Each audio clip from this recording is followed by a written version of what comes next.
Subscribe now and press the bell icon. Never miss an update.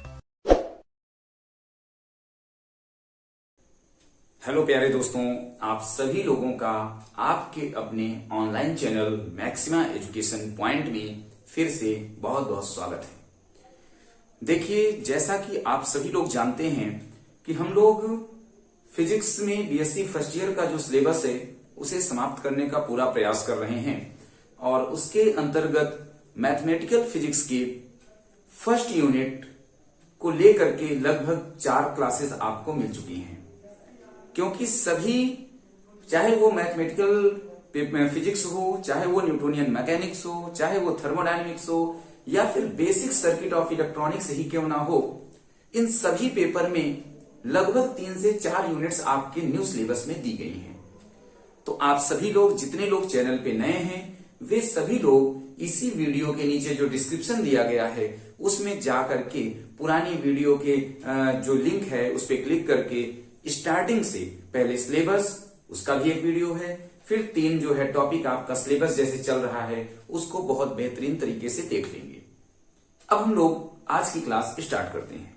देखिए, इसके पहले हम लोगों ने जो भी चीजें पढ़ी आज उसी का अनुप्रयोग पढ़ने वाले हैं। अर्थात हम लोग वेक्टर का प्लस पढ़ चुके थे, वेक्टर का माइनस पढ़ चुके थे, अर्थात ये कहा जाए कि डिफरेंसेस सब्ट्रैक्शन ऑफ 2 वेक्टर। आज का जो क्लास होगा वह होगा प्रोडक्ट ऑफ 2 वेक्टर पर। देखिए, आज का टॉपिक क्या है?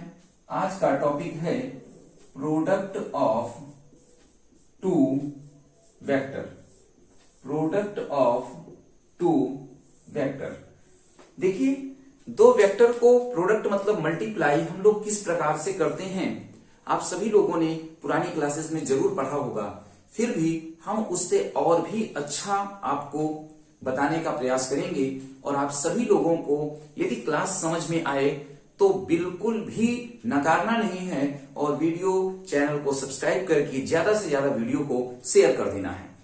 देखिए, प्रोडक्ट ऑफ 2 वेक्टर, जब 2 वेक्टर को प्रोडक्ट करना होता है तो मेनली आपके जो तरीके हैं जिसके अंतर्गत आप सबसे पहला नंबर जो जानते हैं उसे कहते हैं डॉट प्रोडक्ट। क्या कहते हैं? डॉट प्रोडक्ट के नाम से जानते हैं। दूसरा जो प्रोडक्ट है उसे आप क्रॉस प्रोडक्ट के नाम से जानते हैं। किस नाम से जानते हैं? क्रॉस प्रोडक्ट के नाम से जानते हैं। ये 2 होते हैं।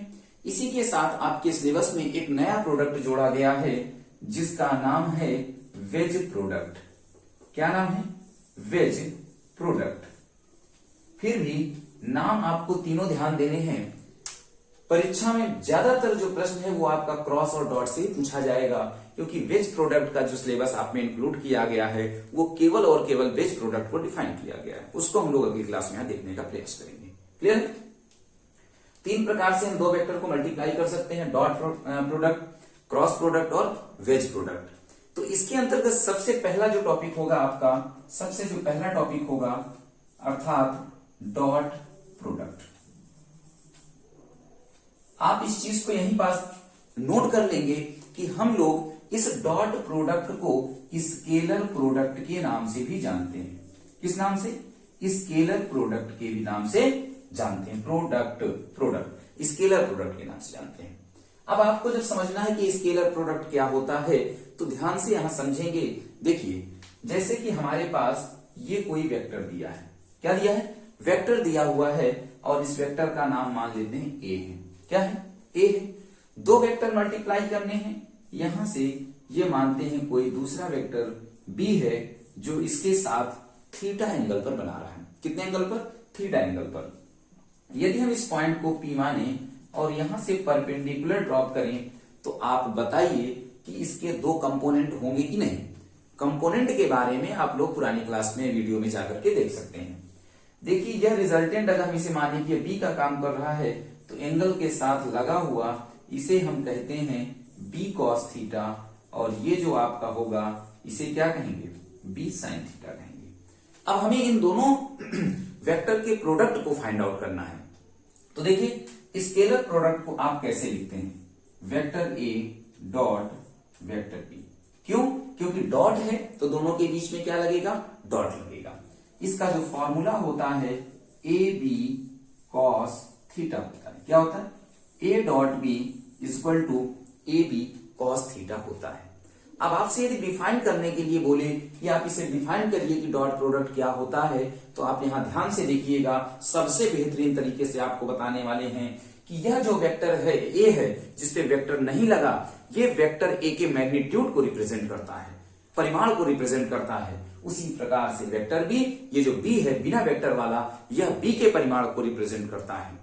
तो हम लोग ये कह सकते हैं, ध्यान से देखेंगे पहले इसकी डिफिनेशन को, क्या बहुत ही साधारण तरीके से इसकी डिफिनेशन बनाएंगे कि the scalar product of two vector A and B, the scalar product of two vector A and B is defined as, पहले इतना समझिए कि तो इसका मतलब क्या है कि ए और दो वेक्टर का जब हम डॉट कर रहे हैं, स्केलर प्रोडक्ट कर रहे हैं, तो उसका मतलब क्या होता है कि ये डिफाइंड एज स्केलर क्वांटिटी।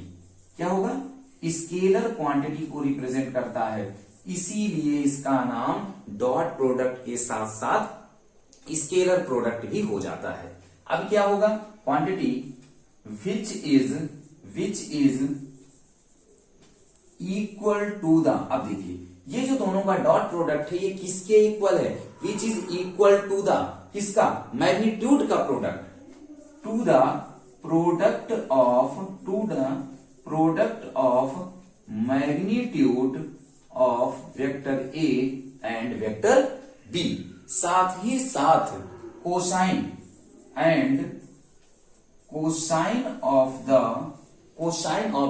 क्या है? एंगल का, cosine of the angle between them. अब आपको ये बात एकदम से क्लियर हो जाएगी कि ये डॉट प्रोडक्ट क्या है। The scalar product of two vector A and B, अच्छा ए और बी दो वेक्टर का scalar product defined as scalar quantity. ठीक है, स्केलर क्वांटिटी को डिफाइन करेगा, क्योंकि यहां देखिए कहीं वेक्टर नहीं लगा, मतलब इसका रिजल्टेंट स्केलर होगा। क्या होगा? स्केलर होगा। विच इज इक्वल टू, जो किसके इक्वल होगा?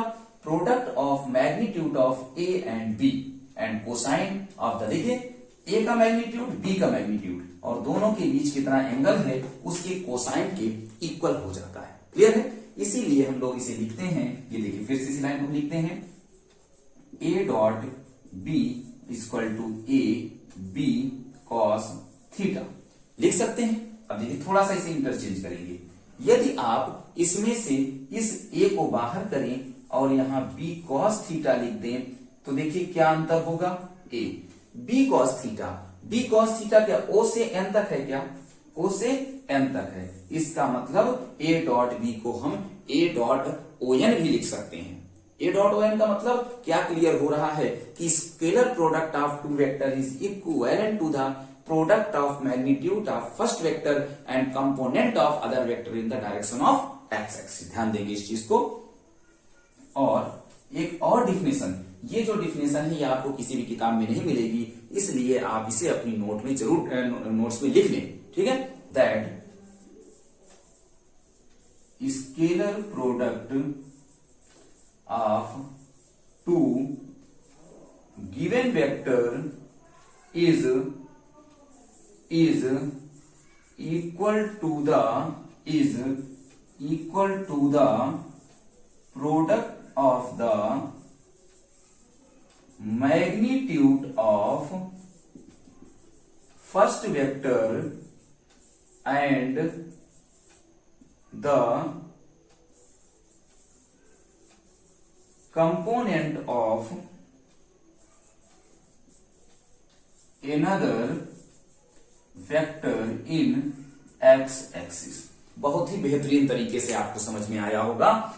ये स्केलर प्रोडक्ट या डॉट प्रोडक्ट इससे अच्छा और आपको कहीं नहीं मिल सकता है। तो आप सभी लोग इस स्केलर प्रोडक्ट को एकदम इसी तरह कॉपी में नोट कर लीजिए, स्क्रीनशॉट ले लीजिए। अब हम लोग पढ़ेंगे कि स्केलर प्रोडक्ट की क्या क्या प्रॉपर्टी होती है।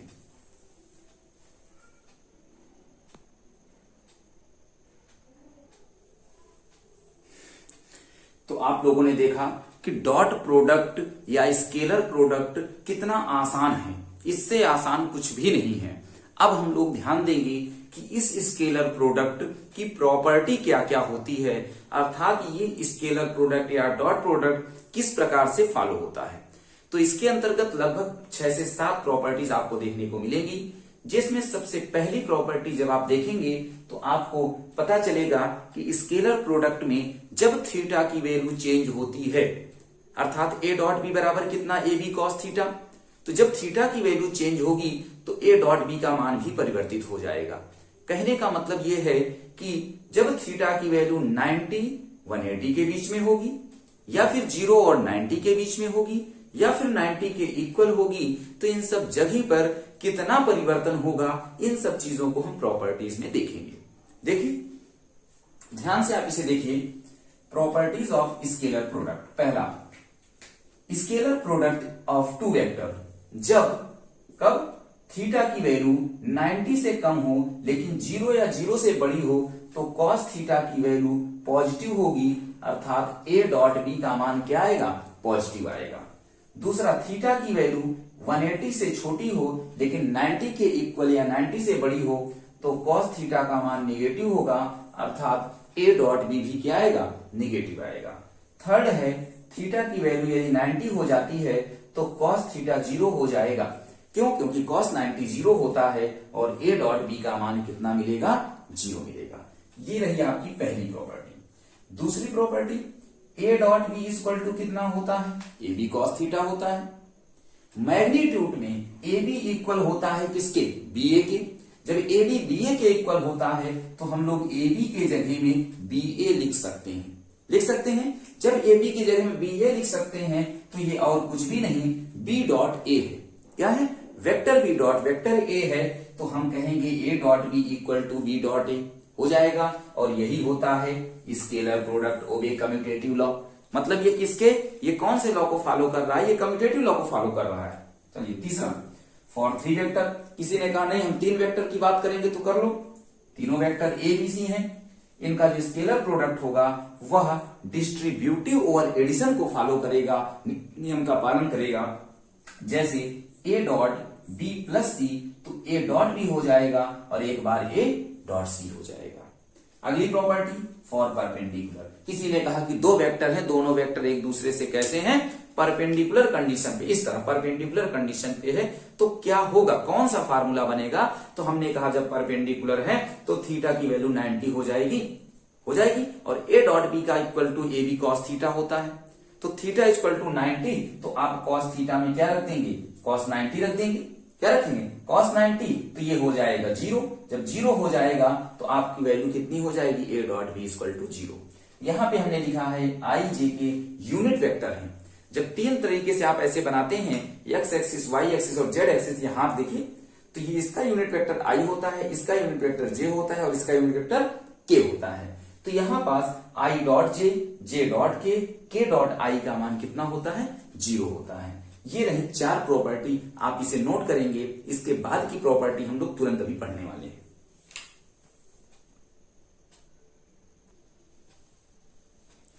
देखिए हम लोग अब अगली प्रॉपर्टी की ओर ध्यान देंगे।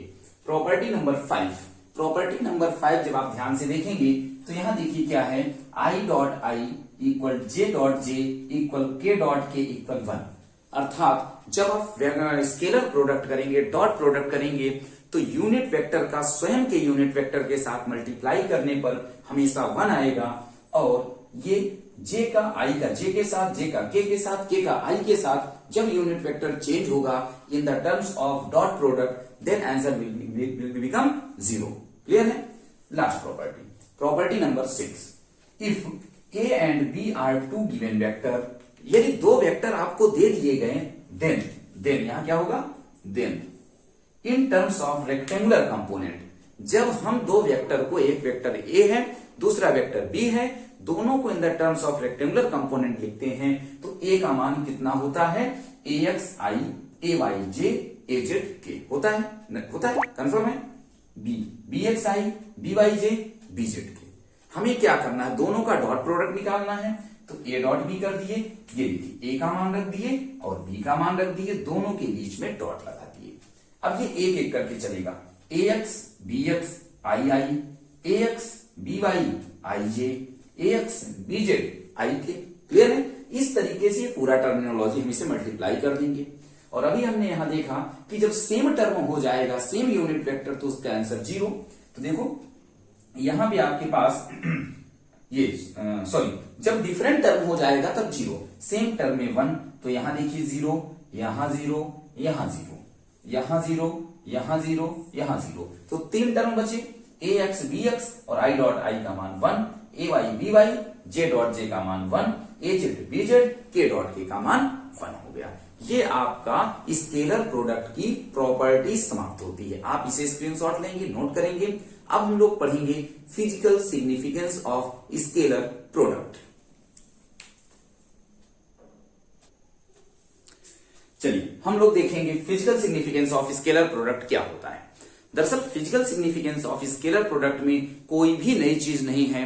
इसके अंतर्गत हम सिर्फ इतना बताने का प्रयास करेंगे कि जब भी कोई वर्ड प्रॉब्लम इस प्रोडक्ट के अंतर्गत आती है या कोई क्वेश्चंस बनाया जाता है जो वर्ड प्रॉब्लम के रूप में हो, तो हमें कैसे पता चलेगा कि उसमें हमें डॉट प्रोडक्ट लगाना है कि क्रॉस प्रोडक्ट लगाना है। इसके लिए कुल महत्वपूर्ण जो मेन 3 फॉर्मूले हैं या 3 टॉपिक्स हैं जहां से क्वेश्चंस आते हैं, तो आपको दिमाग में बैठा लेना है कि जब भी इनसे संबंधित क्वेश्चन आएगा हमेशा क्या निकालना है, हमेशा डॉट प्रोडक्ट निकालना है। क्लियर है? वे कौन सी 3 चीजें हैं? देखिए physical significance of scalar product. पहला है फर्क। If a force F is acting to the body produce displacement X। हमने कहा ये बॉडी है, इस बॉडी पर F फोर्स लगाकर इसे S डिस्प्लेस कर दिया गया। कितना डिस्प्लेस कर दिया गया? S डिस्प्लेस कर दिया गया। तो पूछ रहा है कितना वर्क डन किया जाएगा, तो वर्क डन इक्वल टू 4, कितना W इक्वल टू क्या होता है? Force into displacement. लेकिन फोर्स डिस्प्लेसमेंट दोनों के बीच में प्रोडक्ट है। कौन सा प्रोडक्ट है आपको याद रखना है, इसमें हमेशा डॉट प्रोडक्ट यूज किया जाएगा। क्लियर है? सेकेंड है पावर। जिसे हम शक्ति कहते हैं। पावर क्या होती है? रेट ऑफ डूइंग वर्क, कार्य करने की दर, कार्य करने की क्षमता। ठीक है? कार्य करने, रेट ऑफ डूइंग वर्क। तो F equal to P equal to हमेशा AF dot V। F is known as force and V is known as the uniform velocity. इन दोनों के बीच जब भी पावर पूछेगा हमेशा डॉट प्रोडक्ट यूज करना है। और तीसरा है इलेक्ट्रिक फ्लक्स, जिसे हम फाई E से रिप्रेजेंट करते हैं। तो जब ये E क्या है? यूनिफॉर्म इलेक्ट्रिक फील्ड है, और S क्या है? सरफेस एरिया है। तो इन तीनों से संबंधित जब भी प्रश्न आपके सामने आएगा आप हमेशा डॉट प्रोडक्ट लगाएंगे, अन्य कोई भी चीज नहीं लगाएंगे। उम्मीद है आप सभी को यह डॉट प्रोडक्ट का टॉपिक बहुत अच्छे से क्लियर हुआ होगा। डॉट प्रोडक्ट को और क्या कहते हैं? स्केलर प्रोडक्ट कहते हैं। इसके बाद इसमें से और भी कुछ मेन चीजें बची हैं जिनको हम लोग नई वीडियो में, दूसरी वीडियो में देखेंगे। साथ ही साथ क्रॉस प्रोडक्ट को भी देखने का प्रयास करेंगे। तो आप सभी लोगों को यदि स्केलर प्रोडक्ट समझ में आया है तो बिना देरी किए हुए लाइक के बटन को दबाते हुए और चैनल को सब्सक्राइब करते हुए वीडियो को शेयर कर दीजिए। क्लियर? चलिए हम लोग मिलेंगे अगली वीडियो में, तब तक के लिए धन्यवाद।